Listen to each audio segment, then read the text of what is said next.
Notre invité Adrien Quatennens, bonjour. Bonjour Jean-Jacques Bourdin. Merci d'être avec nous, député du Nord, la France Insoumise. Retraite, assurance chômage, réforme constitutionnelle, PMA avec la loi bioéthique dans les mois qui viennent. Édouard Philippe va préciser le calendrier tout à l'heure à l'Assemblée nationale, le calendrier de l'acte 2 du quinquennat d'Emmanuel Macron, discours de politique générale. Vous ne voterez pas la confiance?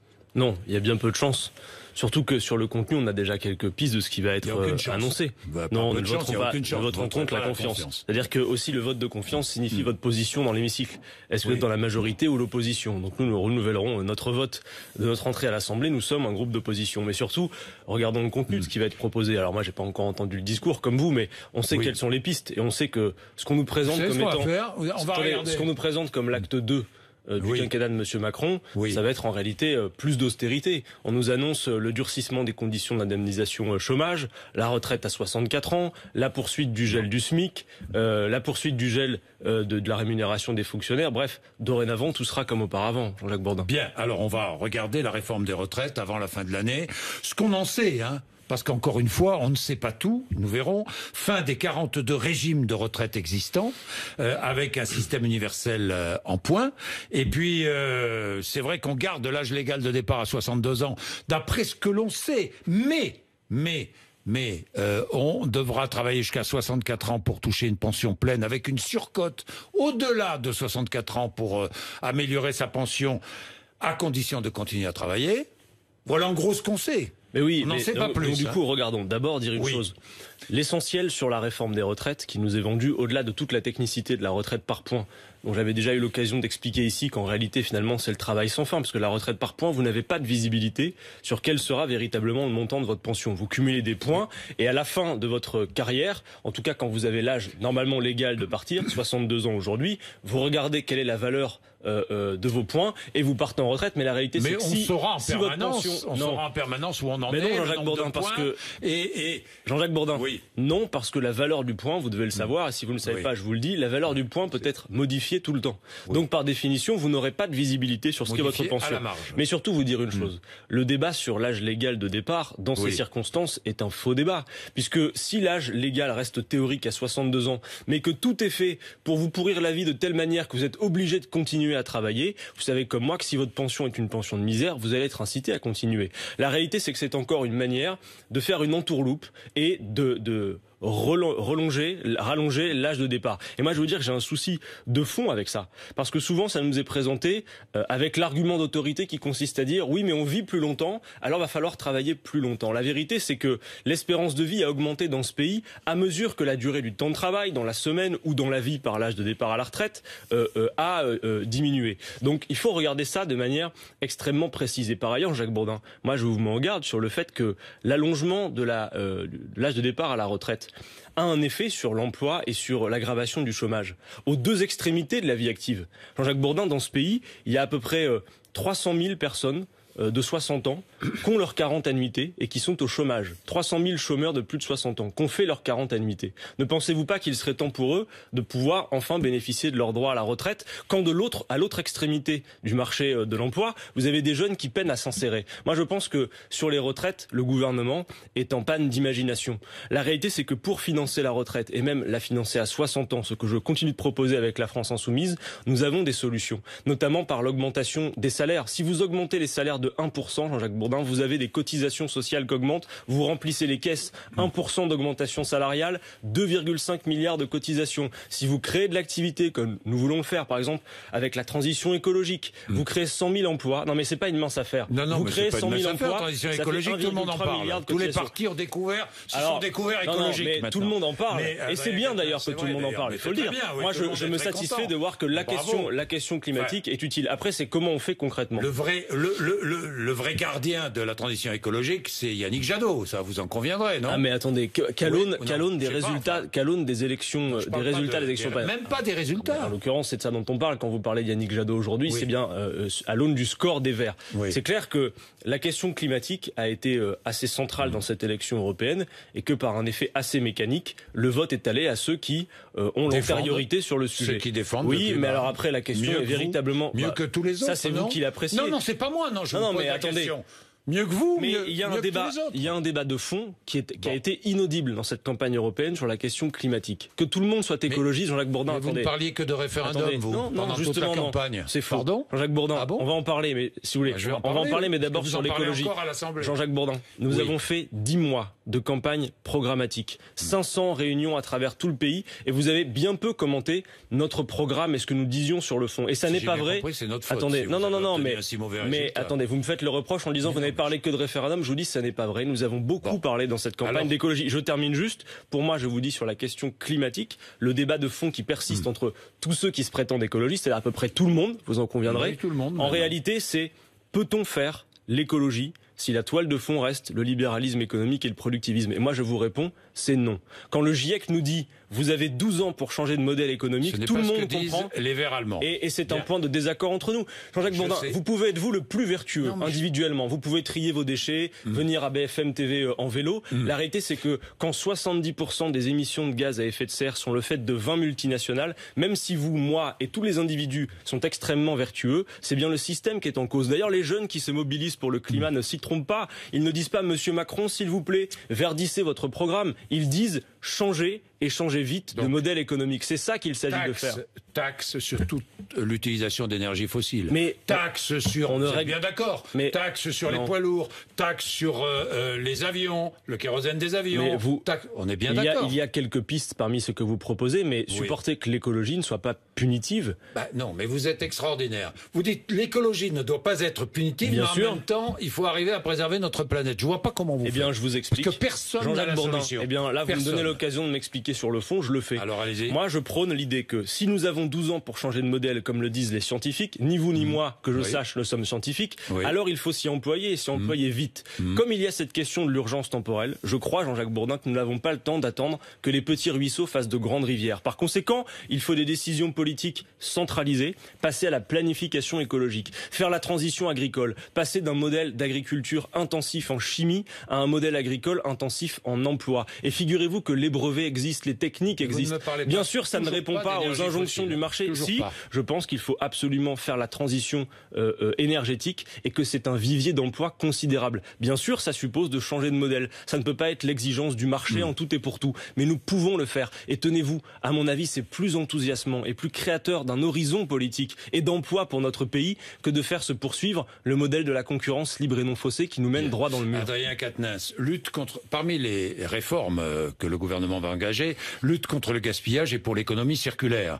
Là, j'imagine que vous êtes d'accord. Mais évidemment que c'est une réduction de 50% des déchets, mise en décharge avant 2025 et 100% de plastique recyclé en 2025. Ça, c'est une mesure que vous pourriez voter? Ce sont des bonnes idées, mais je vous demande de comprendre que, vu l'urgence de la situation et le peu de temps que nous avons pour changer de modèle en profondeur, c'est urgent. Attendez, me faites pas dire ce que je ne dis pas. Alors. Vous me demandez est-ce que ces mesures vont dans le bon sens. Je vous réponds oui, ces petites mesures vont dans le bon sens. Mais si nous sommes à l'aune d'une crise climatique qui est déjà commencée de manière considérable, qui nécessite un changement de modèle, vous comprenez que c'est pas en interdisant juste les touillettes et les pailles en plastique qu'on va solutionner le problème. Êtes-vous d'accord, Jean-Jacques Bourdin? De plastique recyclé en 2025. Êtes-vous d'accord pour qu'on dise par exemple 100% d'énergie renouvelable en 2050? Parfois, soyez positif, Adrien Quatennens. Vous pouvez? Mais Jean-Jacques Bourdin, je suis plus positif et nous sommes plus positifs que tous. Quand je vous propose quand je vous propose de faire la planification écologique, nous proposons un projet qui est ample, qui a un horizon porteur pour toute l'économie du pays. Nous avons un défi à relever. Nous sommes au pied du mur, malgré nos désaccords politiques. Et je vous dis que la France, est-ce que c'est pas positif ça, a toutes les capacités pour mener ce grand projet de bifurcation. Elle peut même ouvrir la voie de ce changement en Europe et même dans le monde. Ce que la France fait, l'Europe le réfléchit, le monde le médite, vous le savez. Et donc nous pouvons faire. Et voilà ce que nous proposons, Jean-Jacques Bourdin, au pays de se lever tous les matins pour répondre à ce défi considérable. Et nous en avons les moyens. Alors ce n'est pas positif ça? Est-ce que c'est pas plus positif que de poursuivre la concurrence libre et non faussée? Dites-le moi. Est-ce que vous trouvez qu'Emmanuel Macron, quand il a pour seul projet le fait de faire des économies, c'est un projet qui est positif, ça, Jean-Jacques Bourdin? Moi, ce que je propose, ça a de l'avenir et ça permet de solder les défis auxquels nous sommes confrontés. Adrien Quatennens, réforme constitutionnelle aussi, avec ce référendum d'initiative populaire que va présenter le Premier ministre, 1/10 des parlementaires, 1 million d'électeurs, pas de référendum référendum sur une mesure promulguée depuis moins de 3 ans ou en cours de discussion au Parlement. Vous demandez le référendum, hein, pas celui-là. Je le sais. D'ailleurs, j'ai entendu François Ruffin hier demander des référendums en permanence. Hein. Vous l'avez entendu? J'étais dans l'hémicycle à ses côtés. Mais oui, ouais. Nous, ce que nous disons, Jean-Jacques Bourdin, et ça fait partie d'ailleurs du cœur de la situation politique que nous vivons de mon point de vue, et y compris du fait que beaucoup d'électeurs, et c'est un problème, se détournent des urnes. Enfin, une nouvelle fois, lors de ces élections européennes, un électeur sur 2 n'a pas voulu aller voter. Et moi, je crois que ça, c'est une priorité. Peut-on continuer à fonctionner comme si la politique était un cercle fermé, un microcosme, quand de plus en plus de concitoyens se détournent de la politique? Quelle est la clé pour ça? Les gens ont voté en 2005, par exemple, et se sont passionnés pour un scrutin. Ils ont dit non au traité européen, on a appliqué quand même le oui. Supporter que ce genre de blessure laisse des cicatrices profondes dans le pays. Beaucoup de gens aujourd'hui ne voient pas l'utilité de se déplacer aux urnes. Donc, attendez. Oui. La boussole en République doit être la souveraineté populaire. C'est notre boussole. Mais de ce fait, il faut trouver les moyens d'expression de cette souveraineté et la conjuguer avec la stabilité des institutions. Moi, je ne veux pas que la France se transforme en assemblée générale permanente, mais oui, je dis qu'en République, le peuple est seul souverain et qu'il faut organiser les conditions de sa souveraineté. Dans les partis politiques, les militants ou adhérents sont aussi souverains? Oui. Alors, moi, je peux vous parler de ce qui est de la France insoumise. Ben voilà. Nous avons créé un mouvement et non pas un parti. Mais pourquoi? J'ai une question à vous poser, Adrien Quatennens, parce que vous m'en posez, et puis si la réponse de vos combats, vous passez à la suivante. C'est pas ça. Mais non, mais parce que c'est toujours le même sujet, Adrien Quatennens. Puisque le peuple, les adhérents sont souverains dans votre parti, pourquoi ne pas organiser un référendum à propos de Jean-Luc Mélenchon? Doit-il rester ou doit-il partir? Mais pourquoi vous voulez faire la présidence? Pourquoi voudriez-vous faire de Jean-Luc Mélenchon le cœur du sujet de la situation? Parce qu'il a été battu, parce que c'est lui qui avait fait la promotion du référendum contre Emmanuel Macron, contre la politique gouvernementale. Moi, je vous pose la question. Oui. Et la question corollaire, pourquoi est-ce que dans ce pays, les leaders qui sont battus à une élection ne s'en vont pas? Mais Jean-Jacques Bourdin, attendez, je vais vous répondre. Mélenchon doit partir. Je vais vous répondre sur Jean-Luc Mélenchon et la France insoumise. En attendant, est-ce que vous allez demander à M. Macron s'il va partir, lui? Attendez, Jean-Jacques Bourdin, laissez-moi vous répondre. Ne répondez pas. Non, mais laissez-moi vous répondre. Non, parce que si vous venez de poser la question, quand les responsables politiques sont battus, est-ce qu'ils doivent partir? Si on applique votre raisonnement, Monsieur Jacques Bourdin, Macron doit partir séance tenante, parce que vous savez comme moi qu'il s'est lancé dans l'élection européenne, en étant d'ailleurs en éclipsant sa candidate et en étant lui seul le monarque présidentiel sur les affiches, en disant c'est moi qui serai le recours à l'extrême droite. Monsieur Bourdin, Monsieur Macron a organisé sciemment. Alors vous demandez le départ de Macron, non, le départ de Jean-Luc Mélenchon. Je vais vous répondre. Non, vous faites les questions et les réponses. Mais non, je vous pose une question. Vous me dites, est-ce que les responsables politiques doivent partir quand ils sont battus? Je vous dis que si c'était le cas de manière systématique, Monsieur Macron devrait partir parce qu'il a organisé son duel face à Marine Le Pen et il l'a perdu. Et d'ailleurs, supportez de voir que cet après-midi, nous allons avoir un discours de politique générale, c'est-à-dire que ces gens-là vont se comporter comme si l'élection n'avait pas eu lieu et que leur duel n'avait pas été perdu. Je vous réponds sur Jean-Luc Mélenchon. Dans votre parti ou quoi? Parce que j'ai l'impression que chaque fois qu'on touche à Jean-Luc Mélenchon, c'est... Non, là je vous répondais sur votre raisonnement. Je viens à Jean-Luc Mélenchon.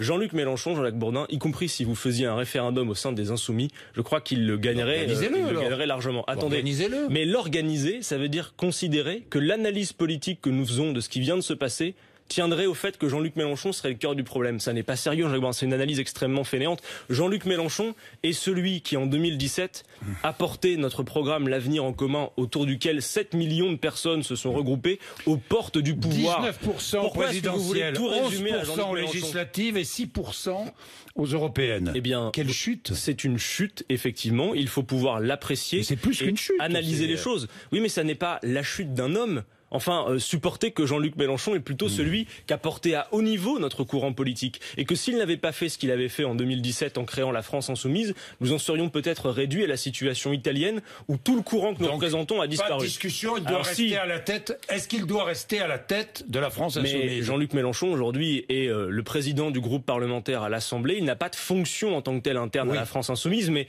la question de sa place particulière, il a dit qu'il allait avoir l'occasion d'en parler. Je crois que c'est normal et que vous le comprendrez mais dans les prochains jours. C'est-à-dire, je ne sais pas, demandez-lui la date, c'est pas moi qui la connais. Mais Jean-Jacques Bourdin, ce que je n'aime pas dans votre parti comme ailleurs, c'est vrai, La République en marche, c'est vrai, c'est que vous ne dites jamais la vérité. Pourquoi ne dites-vous pas le 22 et 23 juin à Paris? Pourquoi est-ce que vous ne dites pas les 22 et 23 juin à Paris? Jean-Luc Mélenchon précisera sa position. Parce que Jean-Jacques Bourdin, parce que le 22 et 23 juin, nous avons une assemblée représentative du mouvement, que ce pourrait être le moment où Jean-Luc Mélenchon parlera, mais qu'il est possible qu'il décide de le faire avant, tout simplement. Je ne connais pas son calendrier personnel. Alors, mais attendez, je vous réponds sur la situation. Restera-t-il à la tête du groupe parlementaire? Alors allez-y, répondez-moi. Mais il en parlera. Je n'ai pas les réponses à vous donner à cette heure. Ce que je peux vous dire, vous le souhaitez ou pas? Qu'il reste. Oui. Moi, je pense que Jean-Luc Mélenchon, quelle que soit sa place, doit garder une place importante au sein de notre courant de pensée politique. Attendez. Alors après, quelle que soit sa place, il doit garder une place importante. Mais Adrien Quatennens, est-ce que c'est une réponse Est-ce que vous voulez qu'on fasse un peu l'analyse de ce qui s'est produit plutôt que de tout concentrer sur Jean-Luc Mélenchon? Oui, ce qui s'est produit. Moi, je vous réponds. Ce qu'a dit Charlotte Girard, qui était la porte-parole de Jean-Luc Mélenchon. Ce qui s'est produit, désorganisation du mouvement, impossibilité de s'y exprimer. 6 désaccords. Voilà ce qu'elle dit. Bon, je vous réponds, si vous permettez. Allez-y. D'abord, vous dire une chose. Pour l'essentiel, ce qui s'est passé à cette élection européenne n'est pas un revers exclusivement français. Et c'est le paysage politique qui, moi, m'inquiète. C'est que c'est un revers électoral qui se vérifie dans toute l'Europe, Jean-Jacques Bourdin. Notre courant de pensée recule dans toute l'Europe. Quelles que soient d'ailleurs les formes, que ce soit des formes plutôt partisanes, des formes plutôt mouvementistes. Les Allemands de Die Linke sont à 5%.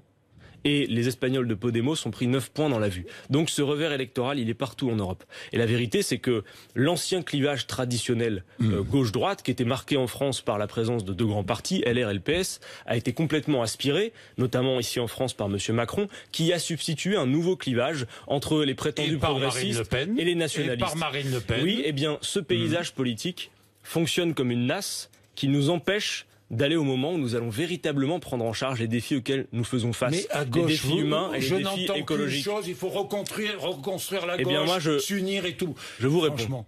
Alors répondez-moi là-dessus. La France insoumise est un mouvement qui a été créé pour être l'outil de la révolution citoyenne. C'est-à-dire qu'il y avait un intérêt supérieur, au-delà de la question programmatique, une singularité, une utilité à ce mouvement que nous avons formé. Un mouvement souple, ouvert, qui permet à des gens, quelle que soit leur diversité d'engagement, de se retrouver pour l'action autour d'un programme. La vérité, c'est que oui, il faut faire évoluer le mouvement. Nous avons toujours dit d'ailleurs que ce mouvement était à forme évolutive. Vous parliez de l'Assemblée représentative des 22-23 juin. Nous allons avancer, y compris, vous le verrez, en matière de démocratie interne, comme j'entends que ce serait le principal problème. La vérité, c'est que quand on parle de démocratie interne, quand nos listes sont créées pour les européennes, ce sont 600 candidatures, un comité électoral tiré au sort. Mais attendez, ce sont quelques membres et le fait que nous discutions après une situation comme celle-ci est normal. Maintenant, qu'y a-t-il lieu de faire dans les prochains mois, les prochaines semaines? Moi, je pense que la clé de l'affaire, c'est la question de la souveraineté populaire. Et que notre programme de transformation écologique... Écoutez, quel est le paysage politique? Je vous l'ai dit, il y a 1 électeur sur 2 qui s'abstient durablement de la politique. Il y a aussi des gens qui sont en colère, moi je le vois particulièrement dans le Nord, qui ont intériorisé le fait que l'expression de la colère devait aller à l'extrême droite parce que finalement ce serait le vote coup de pied aux fesses pour tout le système politique. La vérité, c'est qu'en votant pour l'extrême droite, souvent ils ignorent, quand on discute avec eux, qu'ils votent pour des gens... Beaucoup de gilets jaunes votaient pour l'extrême droite. D'après ce qu'on en croit, une proportion significative. Mais pourquoi? Parce que notamment les sondages et cet effet médiatique... Convaincu. Et aussi, peut-être, parce que cet effet médiatique qu'il y a eu du duel prétendu, qui est en fait un duo entre le système Macron et son assurance vie Le Pen, eh bien, a fonctionné à plein régime et qu'à la fin, c'est vrai, essentiellement, les gens ont cru que pour battre Macron, il faudrait voter pour Le Pen.